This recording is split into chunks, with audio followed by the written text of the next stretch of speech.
if the team that's negotiating the contract, the management piece, which is the school committee piece, has a member who is married to someone from the bargaining unit piece, is there a conflict? So are you saying that So the member of the school committee Team. is it also a member of the school committee? No. So let's say the assistant superintendent, Okay. who wants to sit on the negotiating team because of lots of reasons, just because they understand curriculum, et cetera, et cetera, et cetera, happens to be married to someone who is on the negotiating team for the union side. Is that a conflict? What's going on in your town? I will tell you that's an old question that our committee, when the lawyers that were our solicitors at the time told us it was not a conflict. And our school committee was extremely divided on it. And as it turns out, it didn't happen, but there was a potential that it could have happened. And I kept, as the chair kept saying, what's the ethics behind this? I mean, there are two issues here, and this kind of comes into a theme that I want to make sure that I've got with all of you. So on the one hand, she's named a situation that I think everyone in the room can agree is a horrible idea, right? Let's have someone on our negotiating team that's married to one of the negotiators on the other team, right? So that's just a bad idea.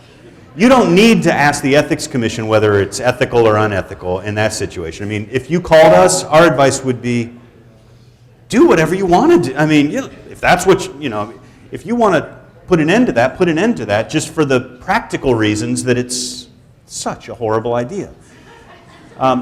Does it also violate the Code of Ethics? It might, because it's a situation where, but it might not, because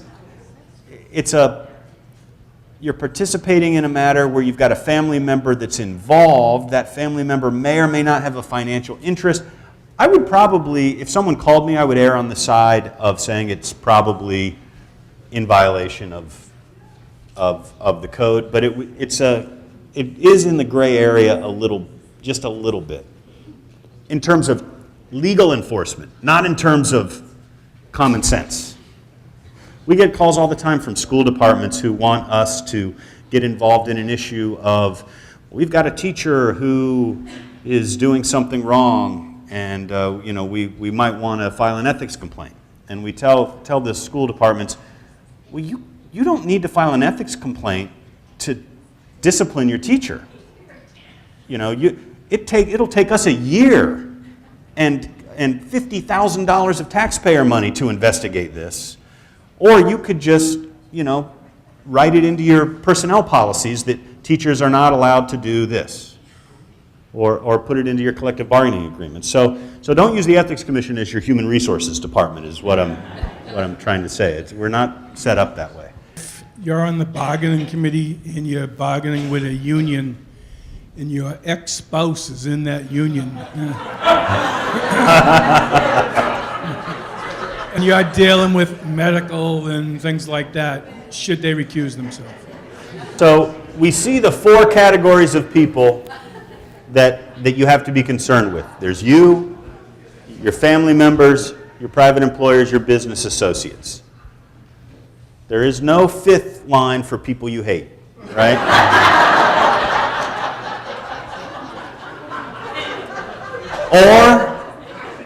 or people you love, right? Your best friend is not here. Your worst enemy is also not here. Your ex-spouse is not your family member any longer.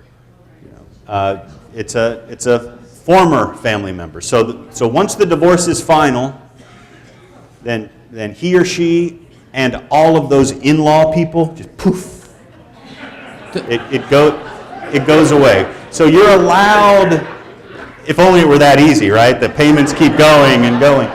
But for ethics purposes, once the divorce is final, it's not a family relationship any longer. You're allowed to participate. But let's be clear here. Even though there is no line for best friend or worst enemy, if you can't be fair and objective, then there are problems besides ethics problems that might cause you to consider not participating. So I would say be careful, and certainly if someone who the entire town knows to be your best friend has a matter that's before you and you're going to participate in it, well, get ready for a letter to the editor and an ethics complaint to get filed. We'll dismiss it, but that will cause headlines to appear in your local newspaper, and it will be a big deal. So you want to avoid those appearances of impropriety. I wouldn't recommend participating in anything involving your ex-wife. I don't know her, but if she's anything like mine, it's just avoid it. I think that answers the question. Does that mean then that the definition of financial impact is only a direct financial impact as opposed to an indirect financial impact? That's a good question, one that I generally don't like to answer because it's just so easier to just say financial impact and then everyone is on, everyone. I like to see people recuse more than they need to, not less than they need to generally. But yes, it is a direct financial impact we're talking about. And many times we see situations where the impact is just it's not a direct line from this decision, it's going to put money in that person's pocket. If it's something like, well, it's a decision that might cause the traffic flow to be a little bit more difficult for people who live in that area, which could reduce the property values over, now we're starting to get into kind of an indirect. However, I want to be real clear about one issue, and that is, even though we're usually concerned with financial impact, there's a big exception to this. You're in your meeting room. The meeting is called to order. An agenda item is called, and one of these people stands up with a matter going on before the school committee. They're seeking relief. They've appealed something. It's a contract to approve them. And your family member is at the podium addressing the school committee, or your business associate, or a representative of your private employer. In those instances, we don't ask whether there's a financial impact. Are they a participant or a party in a matter before your committee? It's a conflict. Don't participate. Those are the ones that can sneak up on you sometimes too. The agenda you had no idea. And then who shows up but the attorney who's representing you in that car crash case? And they're representing a family who's seeking some type of special education program. Has nothing to do with your car accident, but that attorney is your business associate. You didn't know that the heavy hitter was going to be representing this person before the school committee, and there they are. Now you have a conflict. I'm going to talk about what to do in that kind of situation also. In just a second, let's talk about how to recuse the right way when you know that you need to recuse in advance and when it just sneaks up on you. Our vendors often offer parties, boat trips, picnics, you name it. And I would say they do come to more than $25. Recently, the Rhode Island delegation was denied a boat ride with Sodexo because they are vendors in Rhode Island. I objected to that, and the person who complained, I still say, owes me a boat ride. But the question is whether or not it's a conflict for us to accept those invitations. So let me ask a couple of additional questions.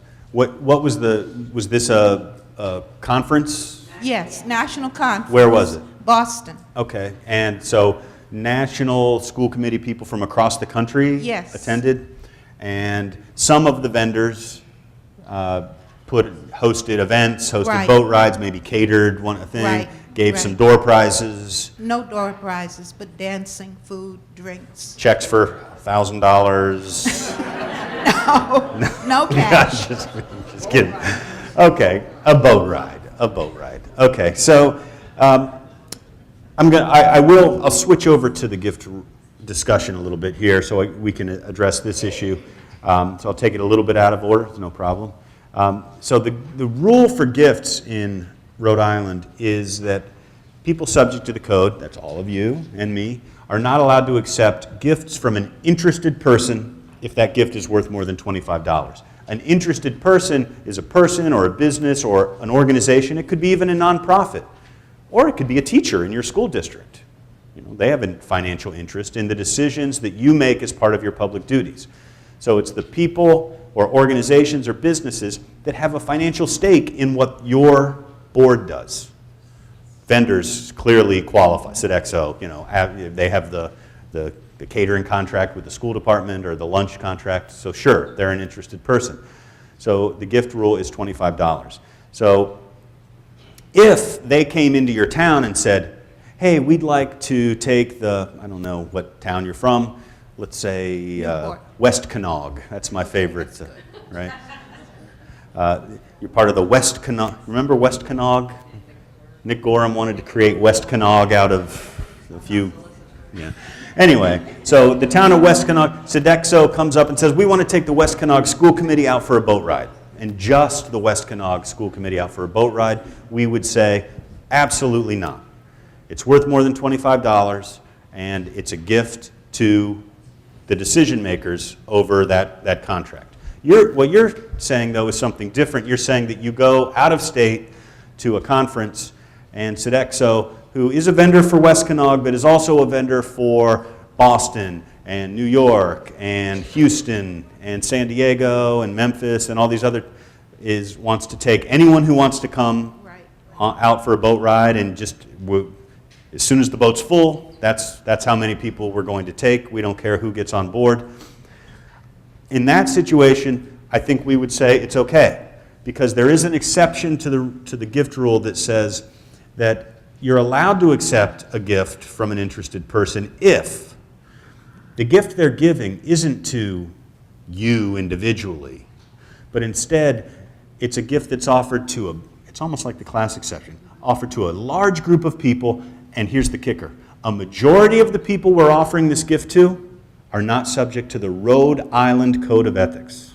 Of course it's an advertisement. I mean, there's a business purpose. When a business offers a public official something for free, you know, there's a business reason for it. Okay, so I mean, it's either an advertisement or for goodwill, but we would allow it.